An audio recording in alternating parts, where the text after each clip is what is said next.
अस्सलाम वालेकुम फ्रेंड्स, आप सबको मेरी आज की इस वीडियो में खुश आमदीद। दोस्तों, आज हम बात करेंगे मैनेजमेंट स्किल्स के हवाले से। मैनेजमेंट स्किल्स क्या है? जब हम बात करेंगे स्किल्स के हवाले से तो स्किल को हम इस तरह डिफाइन करेंगे कि एबिलिटी टू डू समथिंग, यानी कि आप में कोई ऐसी काबिलियत है जिसके जरिए आप कोई चीज परफॉर्म कर सके, कोई चीज कंप्लीट कर सके, या कोई ऐसी एक्सपर्टी जो आपके पास हो जिसके थ्रू आप कोई भी काम कर सके, उसको हम स्किल कहते हैं। हम जब बात करेंगे मैनेजमेंट स्किल्स के हवाले से तो तीन मैनेजमेंट स्किल्स हैं, जिसमें हम कॉन्सेप्चुअल स्किल्स कहते हैं, इंटरपर्सनल स्किल्स कहते हैं और टेक्निकल स्किल्स कहते हैं। जब हम बात करेंगे कॉन्सेप्चुअल स्किल्स की, तो कॉन्सेप्चुअल स्किल्स को हम इस तरह से डिफाइन करेंगे कि हम जैसे ऑर्गेनाइजेशन की बिग पिक्चर, या we consider the organization as a whole. जो ऑर्गेनाइजेशन के मैनेजर्स होते हैं वो ऑर्गेनाइजेशन को एज अ होल देखते हैं, उसको समझने की कोशिश करते हैं। उसमें जो इंटरडिपेंडेंट पार्ट है या उसके जो इंडिपेंडेंट पार्ट है वो कैसे काम कर रहे हैं, और उनका एक्सटर्नल जो ऑर्गेनाइजेशन की इन्वायरमेंट है उन पे क्या असर जा रहा है, ये सारी चीजों को मैनेजर्स देख रहे होते हैं और अंडरस्टैंड कर रहे होते हैं।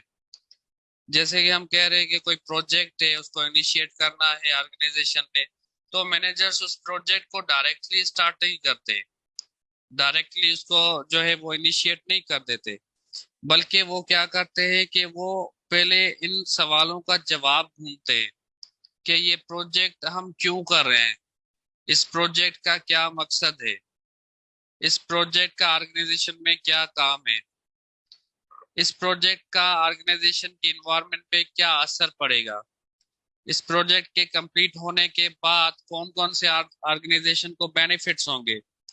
ये सारे वो सवाल होते हैं जो एक ऑर्गेनाइजेशन में मैनेजर बैठा होता है टॉप लेवल में, वो सारी चीजों को देख रहा होता है, समझ रहा होता है, और समझने के बाद ही फिर वो कोई फैसला लेता है या कोई चीज इनिशिएट करता है। और उसके अलावा हम जब बात कर रहे हैं इंटरपर्सनल स्किल्स स्किल्स की, तो इंटरपर्सनल स्किल्स में हम कहते हैं कि मैनेजर्स इंटरेक्ट करते हैं लोगों के साथ। जैसे हमने मैनेजर रोल्स में इंटरपर्सनल रोल्स की बात की थी, तो उसमें भी मैनेजर का वही किरदार था। यहाँ पे भी हम कह रहे हैं कि ऐसी एबिलिटीज जो लोगों के साथ काम करने को जो है वो इनेबल करती हो, लोगों के साथ कम्युनिकेट करना हो इफेक्टिवली, या लोगों के साथ कोऑपरेट करना हो किसी भी काम में।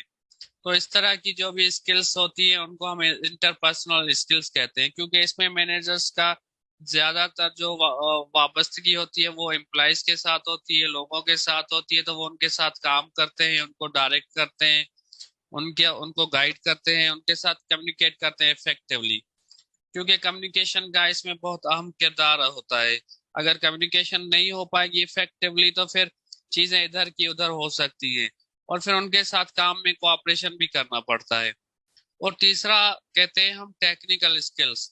टेक्निकल स्किल्स इस तरह की स्किल्स होती हैं जिसमें हम कोई एक स्पेशल टास्क या कोई स्पेसिफिक टास्क टास्क या कोई पर्टिकुलर टास्क कंप्लीट करने के लिए हमें नॉलेज की जरूरत होती है, मेथड्स, टेक्निक्स या इक्विपमेंट की जरूरत होती है।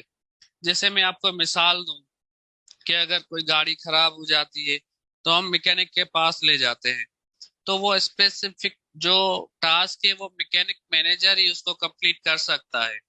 आप किसी और के पास वो चीज नहीं ले जाते, क्योंकि उसके पास उसकी नॉलेज भी है, मेथड्स भी पता है, उसको उसको टेक्निक्स भी पता है, और उसके पास वो सारे इक्विपमेंट्स मौजूद होंगे जो वो एक स्पेशलाइज्ड टास्क को परफॉर्म कर सके। इसको हम और अच्छे तरीके से समझने की कोशिश कर रहे हैं।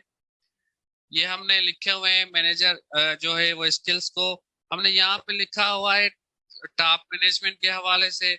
अगर आप देखेंगे कि ये टॉप मैनेजमेंट है, मिडिल मैनेजमेंट है और फर्स्ट लाइन मैनेजमेंट है। ये तीनों मैनेजमेंट लेवल्स हमने प्रीवियस लेक्चर में भी पढ़ी थी। अगर हम यहाँ पे देखने की कोशिश करेंगे तो टॉप मैनेजमेंट का जो ये हिस्सा आ जाता है, जिसको हम कहते हैं कि भाई ये है कॉन्सेप्चुअल स्किल्स का पार्ट है जो टॉप मैनेजमेंट परफॉर्म कर रही है। तो आप यहाँ पे अगर देखेंगे कि टॉप मैनेजमेंट के पास कॉन्सेप्चुअल स्किल्स सबसे ज्यादा है, उसका जो पोर्शन आप देख रहे हैं वो सबसे ज्यादा है। जो कि मिडिल मैनेजर्स के पास भी कम है और फर्स्ट लाइन मैनेजर्स के पास भी कम है। क्योंकि टॉप मैनेजमेंट का काम ही होता है कॉन्सेप्चुअल स्किल्स को यूटिलाइज करना, उनको यूज करना, ताकि वो ऑर्गेनाइजेशन की बेहतरी के लिए अच्छी चीजों का डिसीजन ले सके, या ऑर्गेनाइजेशन में जो चीजें हैं उनको अच्छी तरह से समझे। वो समझने के बाद ही फिर वो पॉलिसी फार्मुलेशन करते हैं या कोई डिसीजन लेते हैं ऑर्गेनाइजेशन के लिए। और जब हम बात कर रहे हैं यहाँ पे जो है वो मिडिल मैनेजमेंट की, तो मिडिल मैनेजमेंट में आप देखेंगे जब हम बात करें ह्यूमन स्किल्स की, ये जो हम इंटरपर्सनल स्किल्स की बात करें, इसका जो पोर्शन होता है वो टॉप मैनेजमेंट में भी सेम होता है, मिडिल मैनेजमेंट में भी सेम होता है और फर्स्ट लाइन मैनेजमेंट में भी सेम होता है। ये एक ही पोर्शन के साथ यहाँ नीचे आ रहे हैं यहाँ। इसका क्या मकसद होता है, क्योंकि इंटरपर्सनल स्किल्स में हमें इंटरेक्ट करना होता है, किसके साथ इंटरेक्ट करना होता है, एम्प्लॉइज के साथ इंटरेक्ट करना होता है, जो ऑर्गेनाइजेशन में लोग काम कर रहे हैं उनके साथ हमें इंटरेक्ट करना होता है। तो टॉप मैनेजमेंट भी इक्वल लेवल की कम्युनिकेशन करेगी, मिडिल मैनेजमेंट भी इक्वल लेवल की कम्युनिकेशन करेगी, और फर्स्ट लाइन, क्योंकि अगर इनमें कम्युनिकेशन इफेक्टिवनेस नहीं होगी, इफेक्टिव कम्युनिकेशन नहीं होगी टॉप मिडिल और फर्स्ट लाइन के बीच में, तो जो पॉलिसीज फार्मुलेट हुई है, जो एग्जीक्यूट होने जा रही है, फिर उनमें मिसकम्युनिकेशन हो जाएगी या कम्युनिकेशन गैप हो जाएगा और सही तरह से वो कंप्लीट नहीं हो पाएंगी। तो ह्यूमन स्किल्स या इंटरपर्सनल स्किल्स जो है वो सारी जो लेवल्स होती है मैनेजमेंट, उसमें सेम तरह की होती है, टॉप मिडिल और फर्स्ट लाइन, क्योंकि उनका काम ही जो है वो सिर्फ कम्युनिकेशन के साथ होता है। और जब हम बात करेंगे टेक्निकल स्किल्स की, तो टेक्निकल स्किल्स अगर हम देखेंगे, तो टेक्निकल स्किल्स हमें कहाँ पे ज्यादा मिल रही है? टेक्निकल स्किल्स हमें ये जो फर्स्ट लाइन मैनेजमेंट में नजर आ रही है ना, ये सबसे ज्यादा नजर आ रही है। ये क्यों यहाँ पे हमें नजर आ रही है ज्यादा? क्योंकि फर्स्ट लाइन मैनेजमेंट का काम ही टेक्निकल स्किल्स के साथ होता है।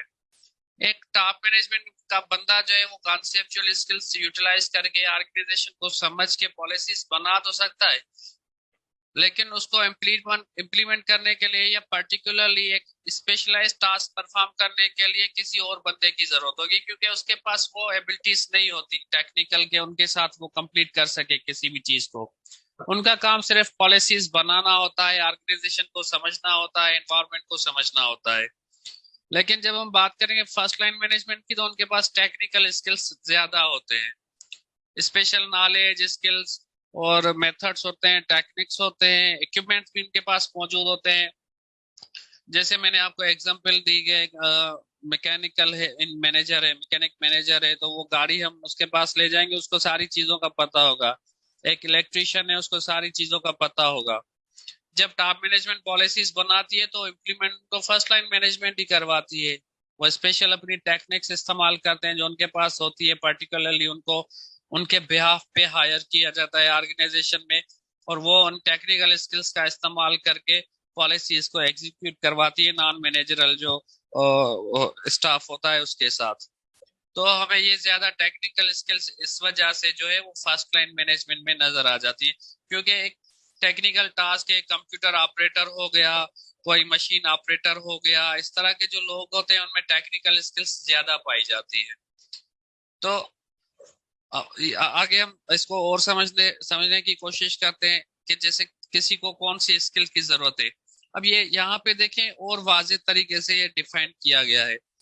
टॉप मैनेजमेंट जो कि ऑर्गेनाइजेशन की टॉप लेवल में बैठी होती है, टॉप पोजीशन होती है, उसकी हाईएस्ट पोजीशन होती है, तो उसको और किसी चीज की जरूरत नहीं होती, बल्कि उसको कौन सी स्किल की जरूरत होती है? कॉन्सेप्चुअल स्किल्स की जरूरत होती है, जिससे वो ऑर्गेनाइजेशन को एज अ होल कंसीडर कर सके, समझ सके, उसके इंटरडिपेंडेंट या इंडिपेंडेंट पार्ट्स कैसे काम कर रहे हैं, उनकी नॉलेज को अंडरस्टैंड कर सके, या जो पॉलिसीज हैं उसके लिए वो उनको आसानी से बना सके। जब तक वो चीजों को समझेंगे नहीं, ऑर्गेनाइजेशन को समझेंगे नहीं, तो वो पॉलिसीज को फार्मुलेट नहीं कर सकते।